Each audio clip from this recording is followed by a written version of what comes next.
This is KM Weiland, and you are listening to the 138th episode of the Wordplay Podcast. We all know there are days when writing is a chore. You know the ones. When the words come harder than honey from an angry beehive, when the infernal internal editor is harping on your worthlessness and utter lack of talent, and when you can't stand your characters and they can't stand you. Fortunately, my writing days of late have been more of the opposite. I've been having a grand old time writing away. My infernal editor seems to be largely on vacation in the Bahamas, and I find myself cracking up over my own silly in-jokes, probably entirely more than is good for me. So for this week's update, let me just say, it's good to be a writer. The March issue of my e-letter hit inboxes last week.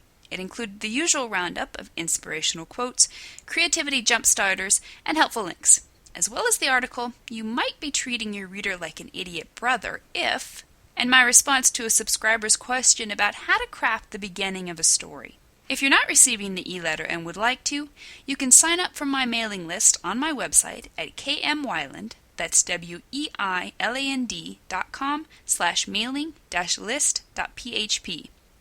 You can read back issues online at kmweiland.com/eletter-issues.php. When your backstory becomes your story. The latest post in the video series on my blog offers several options for dealing with large and fascinating backstories. You can watch the video on my blog. New videos are posted every Wednesday.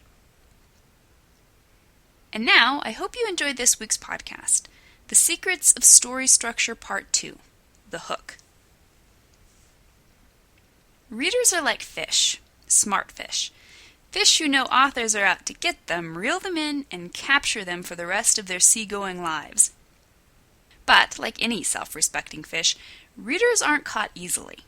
They aren't about to surrender themselves to the lure of your story unless you presented them with an irresistible hook. Our discussion of story structure very naturally begins at the beginning, and the beginning of any good story is its hook. Unless you hook readers into your story from the very first chapter, they won't swim in deep enough to experience the rest of your rousing adventure, no matter how excellent it is. What is a hook? The hook comes in many forms, but stripped down to its lowest common denominator, the hook is nothing more or less than a question. If we can pique our readers' curiosity, we've got them. Simple as that. The beginning of every story should present character, setting, and conflict. But in themselves, none of these represent a hook. We've created a hook only when we've convinced readers to ask the general question, what's going to happen, because we've also convinced them to ask a more specific question, such as, what scary reptilian monster killed the worker, in Jurassic Park by Michael Crichton? Or, how does a city hunt, in Mortal Engines by Philip Reeve? Where does the hook belong? Because your ability to convince the reader to keep reading is dependent on your hook, it must be present as early as possible in your first scene. In fact, if you can get it into your first line, so much the better. However, the hook must be organic. Teasing readers with a killer opening line, such as Mimi was dying again, only to reveal all is not as it seems, turns out Mimi is an actress performing her 187th death scene, not only negates the power of your hook, it also betrays your readers' trusts. And readers don't like to be betrayed. Not one little bit. Now that we've got a basic idea of what a hook is and where it belongs, let's consider a few examples. I've selected 2 movies and 2 books, one classic and one recent of each, which we'll use as examples through this series so you can follow the story arc as presented in popular and successful media. Let's take a look at how the prose hook us so successfully we never realize we've swallowed the worm. Pride and Prejudice by Jane Austen, first published in 1813. Austen begins by masterfully hooking us with her famous opening line, "It is a truth universally acknowledged that a single man, in possession of a good fortune, must be in want of a wife."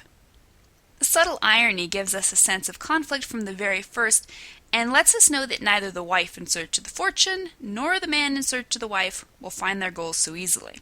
Austen deepens the pull of her hook in her opening paragraph by further highlighting the juxtaposition of her opening statement with the realities of her plot, and then deepens it still further in the entirety of the opening scene, which introduces readers to the Bennet family in such a way that we not only grow interested in the characters, but also realize both the thrust of the plot and the difficulties of the conflict. It's a Wonderful Life, directed by Frank Capra, first released in 1947. Capra opens with a successful framing device which hooks the reader with a sneak peek of the climax. The movie opens at the height of the main character's troubles and immediately has us wondering why George Bailey is in such a fix that the whole town is praying for him. Next thing we know, we're staring at an unlikely trio of angels manifested as blinking constellations. The presentation not only fascinates us with its unexpectedness, it also succinctly expresses the coming conflict and engages the reader with a number of specific need-to-know questions.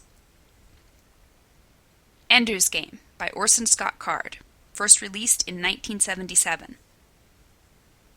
The opening line to Card's beloved science fiction novel is packed with hooking questions. I've watched through his eyes, I've listened through his ears, and I tell you he's the one, or at least as close as we're going to get. Just like that, Card's got us wondering how the speaker is watching and listening through someone else's mind, who is the one, what is the one supposed to do, and why are they settling for a one who is less than perfect? He then successfully builds his killer opening into a scene that introduces his unlikely hero, 6-year-old Ender Wiggin, just as his life is about to change forever.